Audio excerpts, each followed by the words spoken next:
Good morning. Today we're looking at all of Genesis chapter 40. And as always, I encourage you to read this chapter personally because it teaches us about faithfulness and waiting, God's revelation, and trusting Him when we feel forgotten.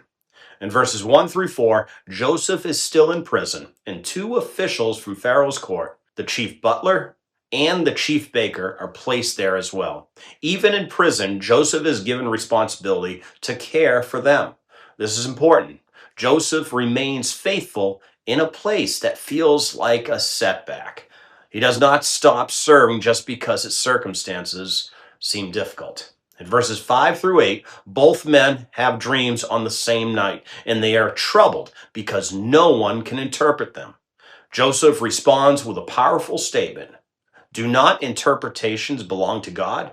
This shows Joseph's perspective. Even in prison, he acknowledges God as the source of wisdom and understanding. His focus is still on God, not the situation that he's currently in.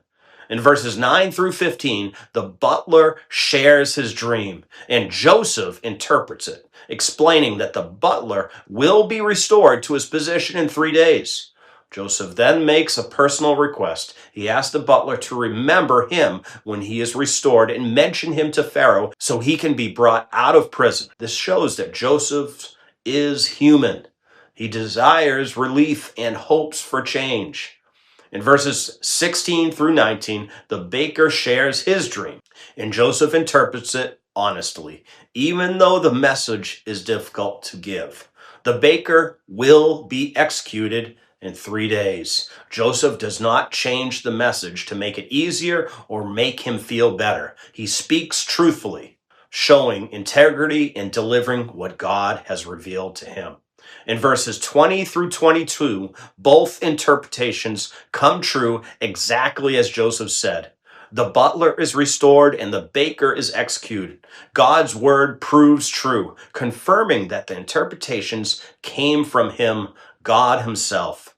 Then in verse 23, we read a simple but heavy statement.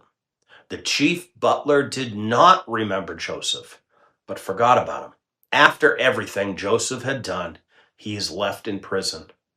This is a moment of disappointment. Yet, even being forgotten by man, Joseph is not forgotten by God. This chapter teaches us that God is at work even when we feel overlooked or delayed.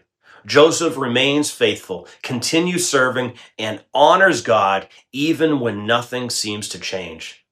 And as always, we can see how this passage points us to Christ. Just as Joseph was forgotten by those he helped, Jesus was rejected and overlooked by many he came to serve. Yet God's plan was still unfolding perfectly. Today, if you feel overlooked or forgotten, remain faithful where God has placed you. Continue to serve. Trust God's timing. And remember, even when others forget, God never does. Never forget that God never forgets. He's faithful, He's loving and caring. God bless.